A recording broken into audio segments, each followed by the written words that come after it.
আমি আজি ৭১তম বন্যপ্ৰাণী সপ্তাহ উপলক্ষে আমাৰ এই অঞ্চলত চিপাঝাৰ পশ্চিম চুবা অঞ্চলত আমি এখন সজাগতা সভা পাতিবলৈ আহিছিলোঁ। বিশেষ উদ্দেশ্য আমাৰ আছিলে যে ইয়াৰ যিখিনি জলাশয় সেই জলাশয়ত বিভিন্ন ধৰণৰ বন্যপ্ৰাণী চৰাই আহে। বিশেষকৈ এতিয়া উইণ্টাৰ শীতকাল আহিছে, শীতকালত বহুত পৰিভ্ৰমী চৰাই ইয়ালৈ আহে। তাকে দেখি কিছুমান দুষ্কৃতিকাৰীয়ে ইয়াতে চৰাইবিলাক বধ কৰিবলৈ আহে। কিছুমান মানুহে নাজানি পেলাই আহে, কিছুমানে জানি শুনিও আহে। এই গোটেই কথাখিনি আমি ৰাইজৰ লগত আলোচনা কৰিলোঁ, কেনেকৈ আমি সংৰক্ষণ কৰিব লাগে জেগাখিনি। এইটোৱে আমাৰ মূল উদ্দেশ্য আছিলে। ৰাইজকতো আমি এটা অনুৰোধ জনাইছোঁ, তেখেতসকলে গোটেই অঞ্চলটো যাতে অকল ইয়াত বুলিয়েই নহয়, গোটেই অঞ্চলটোত তেওঁলোকে সংৰক্ষণ কৰে।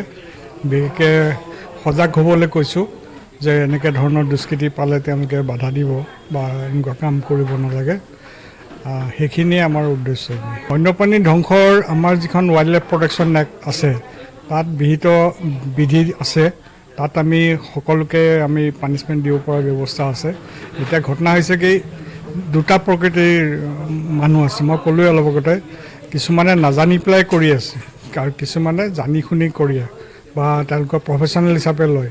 সেই প্ৰফেশ্যনেল লোৱা মানুহখিনিক আমি বাধা দিব লাগিব, সেইখিনিক আমি পানিছমেণ্ট দিব লাগিব। কিন্তু যিখিনিয়ে নাজানে, ভুলতে কৰি আছে, তেওঁলোকক আমি বুজাই পেলাই তেওঁলোকক এই কৰ্মৰ পৰা বাধা দিব লাগিব। ভাৰত চৰকাৰৰ বন্যপ্ৰাণী সপ্তাহৰ আজি যোৱা ২ তাৰিখৰ পৰা ৮ তাৰিখলৈকে যি বন্যপ্ৰাণী সপ্তাহ উদযাপন কৰিছে, তাৰে অংশ হিচাপে আজি পশ্চিম চুবাত নযুৱ সংঘৰ আহ্বানত ইয়াতে দৰং জিলাৰ যি DFO